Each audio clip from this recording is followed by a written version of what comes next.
Few things about this verse. Let's start with some of the words that are used here. Ha-Kohanim. So we have the priests, Ha-Kohanim, as the focal point of all discussion concerning the priestly significance, the priestly service of the sons of Aaron, Ha-Kohanim b'nei Aharon. And Ha-Kohanim is the plural of the word Kohen, which is the most common Jewish last name. There was even a Secretary of Defense in America, William Cohen. His mother wasn't Jewish, his father was. So interestingly, according to traditional Jewish law, he wasn't even considered Jewish, because Judaism is matrilineal in nature, according to at least in the last many years. So Ha-Kohanim, the priests, is a plural form, is a masculine plural form of the participle. Okay, and you remember that we said that the participle serves three purposes: as a noun, as an adjective, and somewhat as a verb, or a may be used as a verb in a sentence. In this case, you can see it's a noun, it's a participle that is based on the concept, a denominative verb. The Kohen is serving, is the one who serves. Ha-Kohanim b'nei Aharon, the sons of Aaron. We have here an opposition. Those priests, the sons of Aaron, all of the priests are the sons of Aaron. Nefesh lo yitama be'amav. The word nefesh is used for very interesting uses. Here, the use of the word nefesh is a person, a creature that is alive, a living being, a soul, person, self. These are some of the uses of the word nefesh. Sometimes you can see the original very concrete use of the word nefesh as related to the neck of a person. The word napishtu in Akkadian means neck. And you can see that all of the uses that we've mentioned and others that we have not mentioned, not just living being, soul, person, self, but also appetite or desire, are related to the two main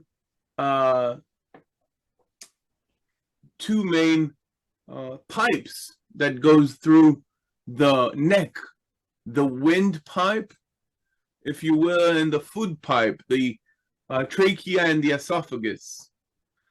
And the word nefesh, in its various uses, is reflective of these two pipes: the desire, the esophagus, what you want, okay, and the trachea, the life, okay, and the breathing that is associated with the neck, with life, with being alive, is again what people perceived as defining life, in a sense.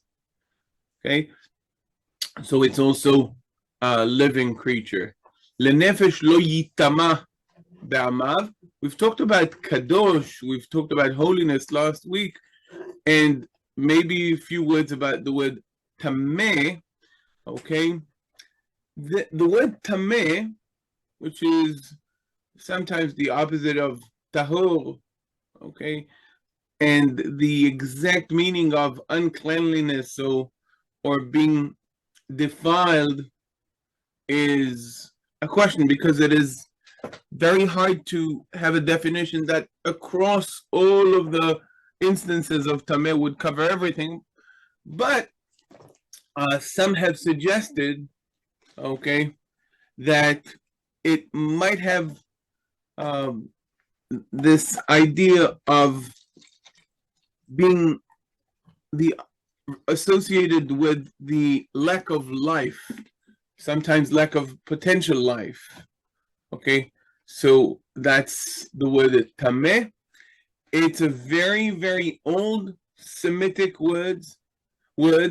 So we find it in many different Semitic languages, not necessarily exactly in the same form. Sometimes you have slightly phonological differences, but essentially the same word. We find it in Aramaic, in various different dialects of Aramaic.